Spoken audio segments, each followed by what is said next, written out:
राजकांबळे Ramdas Athawale, Republican Party of India ज्येष्ठ नेता। मी या ठिकाणी सांगू इच्छितो की आज दिनांक 20 रोजी माननीय जिल्हाधिकारी मार्फत आम्ही महामहिम राष्ट्रपती द्रौपदी मुर्मू मॅडम यांना पत्र दिलेलं आहे। ते पत्र असं आहे की नांदेड जिल्ह्यामध्ये नवीन न्यायालयीन इमारत कवठ्यामध्ये उभी टाकत आहे।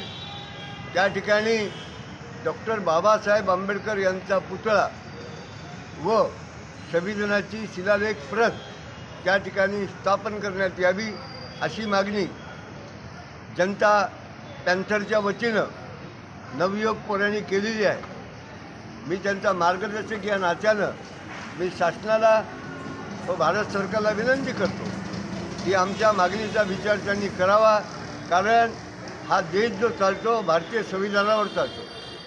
डॉक्टर बाबासाहेबांनी आंबेडकर यांनी जे संविधान लिहिलेलं आहे त्या संविधानावर या ठिकाणी सुख शांती नांदत आहे। त्याचं प्रतीक हे बाबासाहेब आंबेडकरांनी लिहिलेलं संविधान आहे।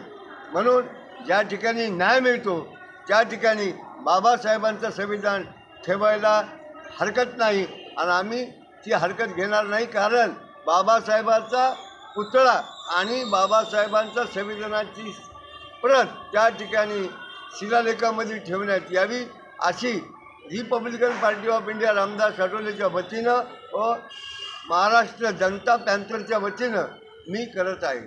जय हिंद, जय भीम। अध्यक्ष आकाश चव्हाण माननीय कलेक्टर साहेबा थ्रू आम्ही निवेदन दिलेलं आहे की नांदेड जिल्ह्यामध्ये जे न्यायालय नवीन होत आहे अस्सरजन व कवठा शिव ठिकाणी, त्या ठिकाणी डॉक्टर बाबासाहेब आंबेडकर भारताचे पहिले कायदेमंत्री यांचा पुतळा शासनानेच लावला पाहिजे।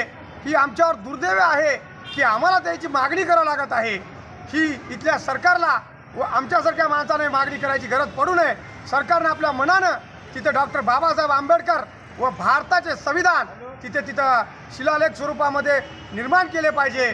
आणि आमची मागणी आहे की ज्या आता जे नांदेडमध्ये इमारत होत आहे त्याचे उद्घाटन आणि डॉक्टर बाबासाहेब आंबेडकर यांच्या पुतळ्याचे उद्घाटन त्याच दिवशी म्हणजे एकाच दिवशी दोन्हीचेही एकत्रित उद्घाटन करण्यात यावे व त्यानंतर डॉक्टर बाबासाहेब आंबेडकरांनी जे काही भारतावर उपकार केलेले आहेत संविधानाच्या माध्यमातून, भारतीय संविधान हे त्यावेळेसच्या तथाकथित पुढाऱ्यांनी भारतीय संविधान बाहेरच्या आशिया खंडामध्ये एक आयझेन नावाचा एक विद्वान होता त्याच्याकडून लिहायचे सांगितले होते, पण डॉक्टर बाबासाहेब आंबेडकर यांना गांधीजी म्हणाले की इकडे तिकडे हुडकिण्यापेक्षा डॉक्टर बाबासाहेब आंबेडकरांना भारतीय संविधान लिहायला आणि डॉक्टर बाळणी झाली।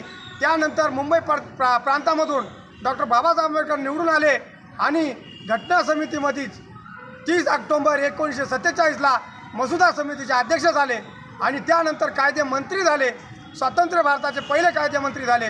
त्यामुळे कोणत्याही ज्या ठिकाणी न्याय असेल तिथं डॉक्टर बाबासाहेब आंबेडकरांचा पुतळा व सर्वांना या भारत देशामध्ये समानतेचा अधिकार देते भारतीय संविधान याचे शिलालेख तिथं स्थापन झाले पाहिजे। आणि नाही झाले तर आम्ही त्या उद्घाटनाला विरोध करू, हे असे तीव्र आम्ही शब्दामध्ये विरोध दर्शवू आणि त्या ठिकाणी आम्ही आंदोलन करू। जनता पॅन्थर संघटनेतून आम्ही ही इशारा देतो।